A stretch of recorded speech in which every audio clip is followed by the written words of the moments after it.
सांगोला तालुक्यात सुमारे 2.5 ते 3,000 शिधापत्रिका वाढणार. माननीय दीपकाबांच्या प्रयत्नाला यश. तालुक्यातील सुमारे 11,000 नागरिकांना मिळणार शिधापत्रिकाचा लाभ. शब्दरेखा एक्सप्रेस न्यूज संपादक संतोष साठे. सांगोला तालुका प्रतिनिधी 2013 रोजी झालेल्या चुकीच्या सर्वेक्षणानुसार सांगोला तालुक्यातील अनेक शिधापत्रिका बंद करण्यात आल्या होत्या. यामुळे सांगोला तालुक्यातील अनेक गोरगरीब जनतेवर उपासमारीची वेळ आली होती.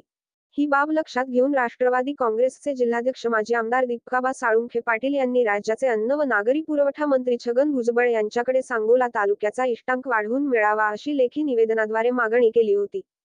दीपकाबांच्या मागणीला अखेर यश आले असून शिधापत्रिकेपासून वंचित असलेल्या नवीन 11,000 नागरिकांना आता शिधापत्रिकेचा लाभ मिळण्याचा मार्ग मोकळा झाला आहे. 2011 रोजी झालेल्या जनगणनेच्या आधारे सांगोला तालुक्याचा इष्टांक 76.32% निश्चित करण्यात आला होता. परंतु 2013 रोजी झालेल्या सर्वेक्षणात राजकीय हस्तक्षेप झाल्याने तालुक्यातील हजारो नागरिकांना शिधापत्रिकापासून वंचित राहावे लागत होते. सांगोला तालुक्यातील हजारो नागरिकांची अत्यंत महत्त्वाची समस्या लक्षात घेऊन माजी आमदार दीपकाबा साळुंखे पाटील यांनी गेल्या महिन्यात राज्याचे अन्न व नागरी पुरवठा मंत्री छगन भुजबळ यांची भेट घेऊन सांगोला तालुक्यातील जनतेला इष्टांक वाढवून देण्याची लेखी निवेदनाद्वारे मागणी केली होती. दीपकाबांच्या मागणीची तात्काळ दखल घेऊन राज्याचे अन्न व नागरी पुरवठा मंत्री छगन भुजबळ यांनी याबाबत संबंधित विभागाला आदेश दिले. याबाबत जिल्हाधिकारी कुमार आशीर्वाद यांनी जिल्हा पुरवठा अधिकारी श्री सरडेसो आणि सांगोल्याचे तहसीलदार संतोष कणसे यांना पत्र देऊन सांगोला तालुक्यात नव्याने 11,000 युनिट्स किंवा सुमारे 2,500 शिधापत्रिका वाढवण्याच्या सूचना दिल्या आहेत. तहसीलदार संतोष कणसे यांनी तालुक्यातील प्रत्येक गावात ग्रामदक्षता समितीला लेखी पत्र पाठवून ग्रामीण भागात शिधापत्रिकेपासून वंचित असलेल्या नागरिकांची तसेच गावात राहणाऱ्या विधवा, परित्यक्त्या महिला, दिव्यांग व्यक्ती, अन्न सुरक्षा योजना तसेच निराधार नागरिकांची माहिती मागवली आहे. प्रत्येक गावात ग्रामदक्षता समितीचे अध्यक्ष म्हणून त्या गावचे सरपंच तर सचिव म्हणून त्या गावचे तलाठी आणि सदस्य म्हणून ग्रामसेवक काम पाहतात.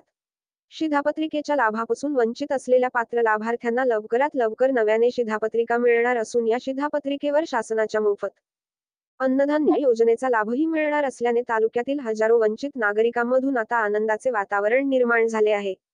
चौकट 1. महाराष्ट्र राज्य सरकार आणि ना. छगन भुजबळ यांची विशेष अभिनंदन. सांगोला तालुक्यातील हजारो नागरिकांना शिधापत्रिका बंद झाल्याने उपासमारीची वेळ आली होती. सांगोल्यातील हजारो नागरिक याबाबत दररोज तक्रारी करत होते. अनेक वर्ष प्रलंबित असलेल्या तालुक्यातील अत्यंत महत्त्वपूर्ण मागणीची महाराष्ट्र राज्य सरकारने तसेच विशेषतः अन्न व नागरी पुरवठा मंत्री छगन भुजबळ यांनी दखल घेऊन सांगोला तालुक्यात सुमारे 2,500 ते 3,000 नवीन शिधापत्रिका देण्याचा निर्णय घेतला.